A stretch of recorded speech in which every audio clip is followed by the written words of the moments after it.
Salam, sidang jemaat yang dikasih dalam Tuhan kita Yesus Kristus.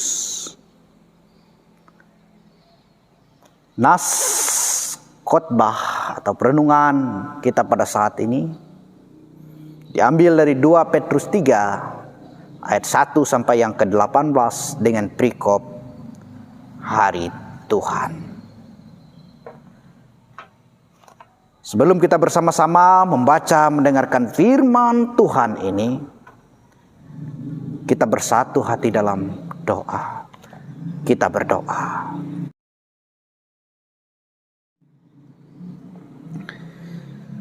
Bapa Sorgawi, Tuhan Yesus Kristus, pada saat ini kami merendahkan diri di hadapan Tuhan. Dan kami membaca merenung firman-Mu. Kami mohon kuasa Roh Kuduslah yang menuntun setiap kami.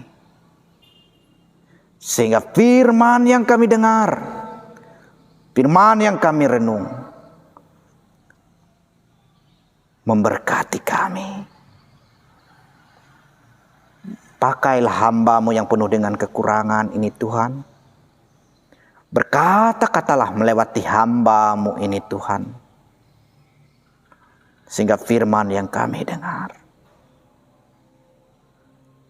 memberkati kami. Dalam nama Tuhan Yesus Tuhan kami merendahkan diri ini serendah-rendahnya. Meninggikan Tuhan. Dan mempersiapkan hati ini untuk mendengar firman-Mu. Amin.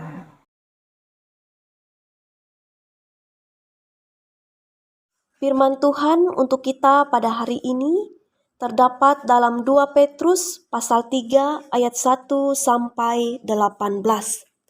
Dengan dua perikop. Perikop yang pertama Hari Tuhan dan perikop yang kedua penutup. Demikian bunyi firman Tuhan.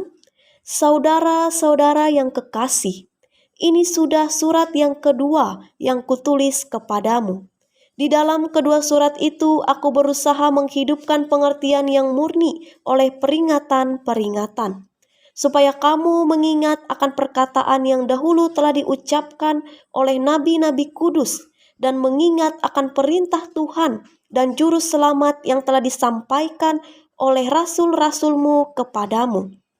Yang terutama harus kamu ketahui ialah bahwa pada hari-hari zaman akhir akan tampil pengejek-pengejek dengan ejekan-ejekannya, yaitu orang-orang yang hidup menuruti hawa nafsunya. Kata mereka, di manakah janji tentang kedatangannya itu? Sebab sejak bapa-bapa leluhur kita meninggal, segala sesuatu tetap seperti semula pada waktu dunia diciptakan. Mereka sengaja tidak mau tahu bahwa oleh firman Allah, langit telah ada sejak dahulu, dan juga bumi yang berasal dari air dan oleh air, dan bahwa oleh air itu, bumi yang dahulu telah binasa, dimusnahkan oleh air bah. Tetapi oleh firman itu juga, langit dan bumi yang sekarang terpelihara dari api dan disimpan untuk hari penghakiman dan kebinasaan orang-orang fasik. Akan tetapi saudara-saudaraku yang kekasih, yang satu ini tidak boleh kamu lupakan, yaitu bahwa di hadapan Tuhan satu hari sama seperti 1000 tahun, dan 1000 tahun sama seperti satu hari. Tuhan tidak lalai menepati janjinya, sekalipun ada orang yang menganggapnya sebagai kelalaian. Tetapi Ia sabar terhadap kamu, karena Ia menghendaki supaya jangan ada yang binasa, melainkan supaya semua orang berbalik dan bertobat. Tetapi hari Tuhan akan tiba seperti pencuri. Pada hari itu langit akan lenyap dengan gemuruh yang dahsyat, dan unsur-unsur dunia akan hangus dalam nyala api, dan bumi dan segala yang ada di atasnya akan hilang lenyap.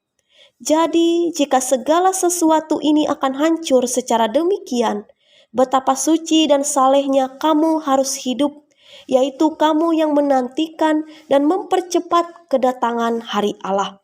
Pada hari itu langit akan binasa dalam api dan unsur-unsur dunia akan hancur karena nyalanya.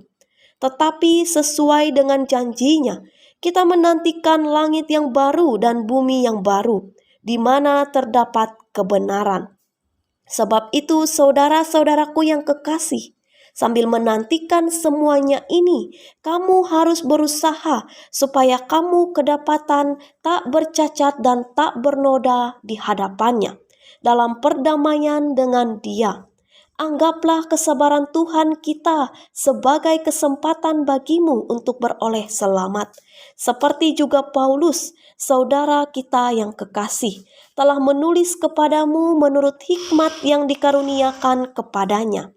Hal itu dibuatnya dalam semua suratnya, apabila ia berbicara tentang perkara-perkara ini. Dalam surat-suratnya itu ada hal-hal yang sukar dipahami, sehingga orang-orang yang tidak memahaminya dan yang tidak teguh imannya memutarbalikannya menjadi kebinasaan mereka sendiri, sama seperti yang juga mereka buat dengan tulisan-tulisan yang lain. Tetapi kamu, saudara-saudaraku yang kekasih, kamu telah mengetahui hal ini sebelumnya. Karena itu waspadalah, supaya kamu jangan terseret ke dalam kesesatan orang-orang yang tak mengenal hukum, dan jangan kehilangan peganganmu yang teguh. Tetapi bertumbuhlah dalam kasih karunia dan dalam pengenalan akan Tuhan dan Juru Selamat kita, Yesus Kristus. Baginya kemuliaan sekarang dan sampai selama-lamanya. Firman-Mu itu pelita bagi kakiku dan terang bagi jalanku. Amin. Ibu Bapak sidang jemaat yang terkasih dan dikasih dalam Tuhan kita Yesus Kristus, Salam. Tema firman Tuhan atau tema perenungan kita saat ini saya buat yaitu hidup dalam masa penantian. Hidup dalam masa penantian. Sidang jemaat yang dikasih dalam Tuhan kita Yesus Kristus, biasanya saat ibu bapa ditelepon oleh keluarga dengan tujuan keluarga mau bertamu atau kerabat, sahabat, atau orang yang kita anggap penting. Adanya hal demikian, adanya hal itu, apa yang akan ibu bapa lakukan? Paling tidak biasanya yang dicek kopi, gula, teh. Bahkan kalau keluarga dari jauh biasanya kita rela membeli ayam, babi, agar suasana penyambutan lebih istimewa. Apa yang ingin saya sampaikan Ibu Bapak sidang jemaat yang dikasih dalam Tuhan, bahwa ketika kita sadar akan ada kedatangan seseorang, kita akan bersiap-siap untuk menyambutnya. Perikop kita pada saat ini juga terkait dengan sebuah kedatangan. Namun kedatangan yang dimaksud berbeda. Jikalau keluarga datang, kerabat datang, teman datang, ya, atau orang yang kita anggap penting datang, mudah ditebak karena ada telepon, WA, bahkan SMS pemberitahuan. Jadi semuanya jelas dan pasti. Kalau tidak jadi pun biasanya ada informasi atau pemberitahuan untuk kita. Bagaimana dengan kedatangan Tuhan? Sulit bukan mengharapkan hal seperti itu? Sidang jemaat yang dikasihi Tuhan, bagian ini merupakan perikop penutup dari 2 Petrus. Ini terdiri dari beberapa bagian. Yang pertama, bagian yang pertama ayat 1 dan kedua merupakan tujuan dari penulis surat ini agar mereka hidup dalam pengertian yang murni dan mengingatkan firman Allah melewati nabi dan rasul untuk tetap berjaga kemurnian diri dalam mempersiapkan diri untuk kedatangan Yesus yang kedua kali. Salah satu bagian yang ketiga dan yang ketujuh, salah satu hal menorong penulis surat Petrus tersebut adalah datangnya para pengejek yang rupanya mempertanyakan kedatangan Yesus yang kedua kali. Yang ke-8 dan 10, penulis 2 Petrus mengajar dan meneguhkan mereka bahwa kedatangan Tuhan merupakan suatu hal yang misteri. Hal tersebut diumpamakan dengan istilah kedatangan yang seperti pencuri. Hal itu ditemukan pula dalam Matius 24 ayat yang ke-43 yang berbunyi demikian. Tetapi ketahuilah ini, jika Tuhan tahu pada waktu mana pada malam hari pencuri akan datang, sudah pasti ia berjaga-jaga dan tidak akan membiarkan rumahnya dibongkar. Bisa juga kita lihat di dalam Lukas 12 ayat yang ke-39, 1 Tesalonika 5 ayat yang kedua, Wahyu 16 ayat yang ke-15. Dalam bagian ayat ini, ayat 8 yang sangat terkenal, bahkan dibuat sebuah lagu, bahwa satu hari di hadapan Tuhan sama dengan 1000 tahun bagi manusia. Hal tersebut didasarkan dari kitab Mazmur 90 ayat yang keempat yang berbunyi demikian, sebab di matamu 1000 tahun sama seperti hari kemarin apabila berlalu, atau seperti suatu giliran jaga di waktu malam. Bagian yang ayat yang ke-11 dan ke-18. Dalam ayat ini penulis 2 Petrus menunjukkan apa yang harus dilakukan orang-orang Kristen berkenan dengan kedatangan Tuhan yang kedua kali. Sedang jemaat yang dikasih dalam Tuhan kita Yesus Kristus, harus diakui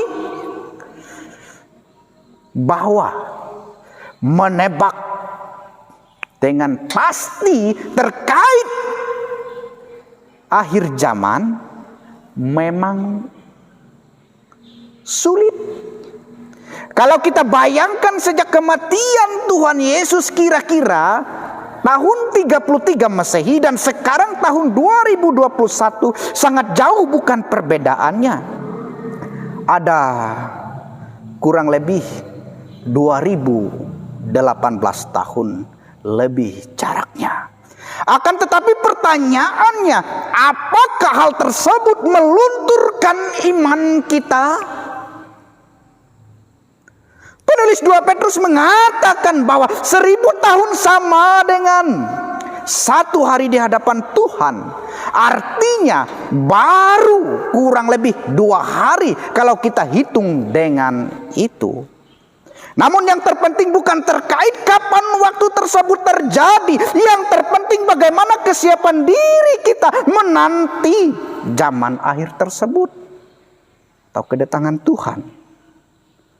Kalau keluarga berkunjung pun kita sudah berupaya menyiapkan diri. Itu adalah perkara jasmani.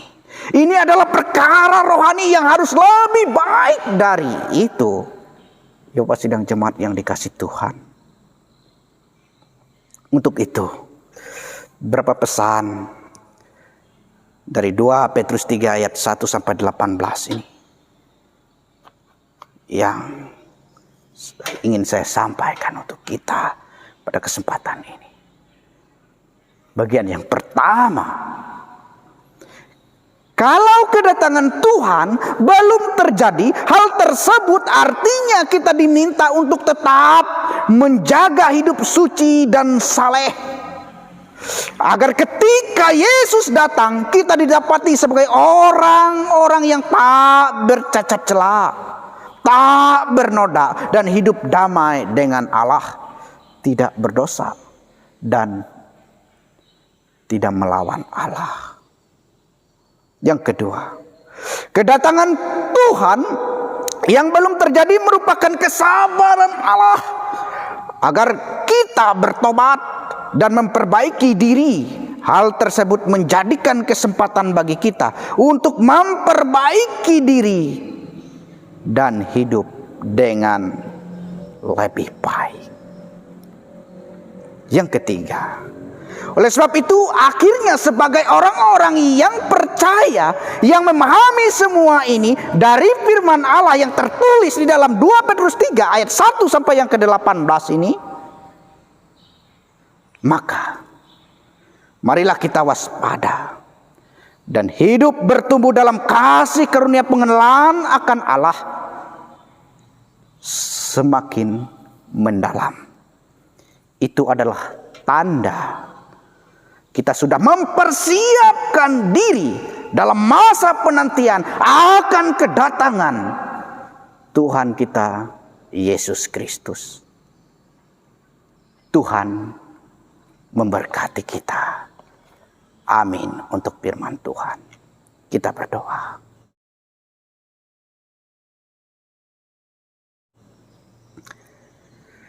Tuhan kami Yesus Kristus, terima kasih atas suara kebenaran firman Allah yang sudah kami dengar secara bersama-sama.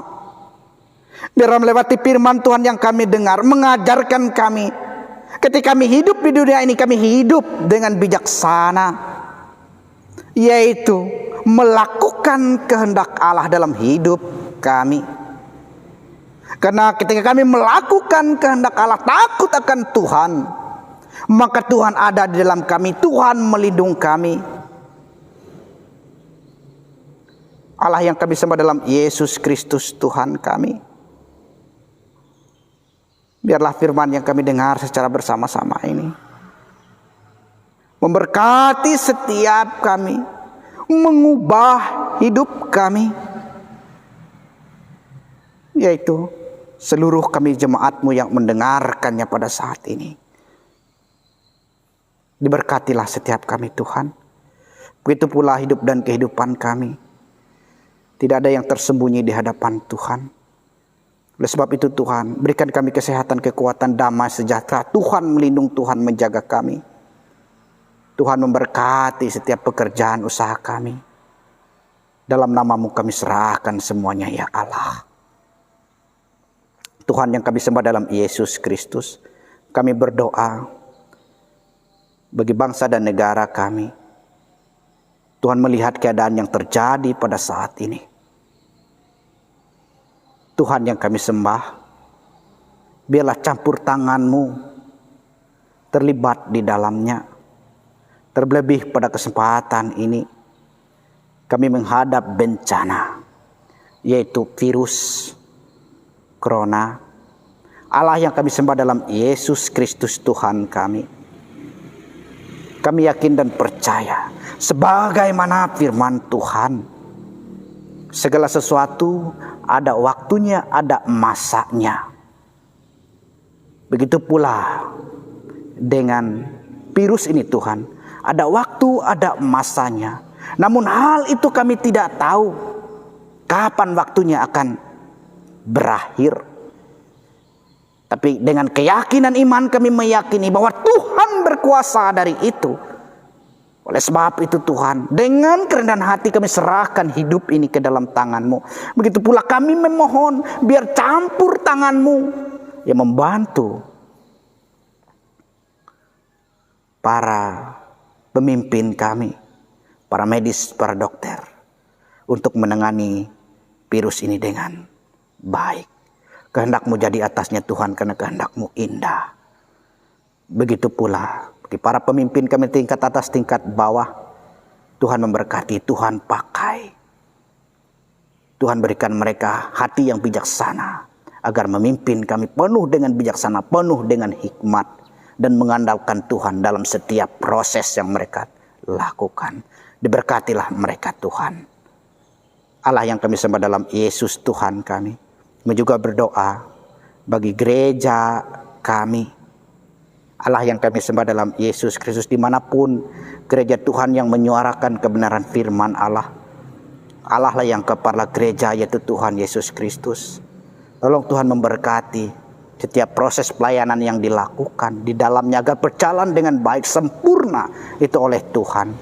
Begitu juga Tuhan pakai setiap hamba-hamba Tuhan, pendeta, penetua, diakon, bahkan siapa yang melayani. Tuhan pakai semuanya agar kemuliaan nama Tuhan selalu diberitakan. Itu pula kehidupan para jemaat Tuhan, kami serahkan juga ke dalam tangan-Mu. Tuhan melihat semuanya, karena tidak ada yang tersembunyi di hadapan Tuhan. Tuhan memberkati dengan cara Tuhan. Kami juga berdoa bagi para pemimpin gereja kami, terlebih gereja Kalimantan Empang Englis, ketua sinode umum, dan orang-orang yang ada di sinode, bahkan setiap ketua-ketua resort, setiap pendeta-pendeta yang ada, kami serahkan juga ke dalam tangan Tuhan. Berkati hidupnya Tuhan, berikan kesehatan, kekuatan Tuhan yang menjaga, sehingga menjalankan tugas dan tanggung jawabnya penuh dengan hikmat, sehingga nama Tuhan dipancarkan, dimuliakan melewati gereja kami, yaitu gereja Kalimantan Empang Englis. Dalam nama Yesus Tuhan kami berdoa, terlebih akhir doain dengan doa yang Tuhan ajarkan. Bapa kami yang ada di sorga, dikuduskanlah namamu, datanglah kerjaan-Mu, jadilah kehendak-Mu di bumi seperti di sorga. Berikanlah pada hari ini makan kami yang secukupnya, dan ampunilah kami akan kesalahan kami, seperti kami juga mengampuni orang yang bersalah kepada kami. Janganlah bawa kami ke dalam pencobaan, tapi lepaskanlah kami daripada yang jahat, karena Engkau punya kerajaan, kuasa dan kemuliaan sampai selama-lamanya. Amin.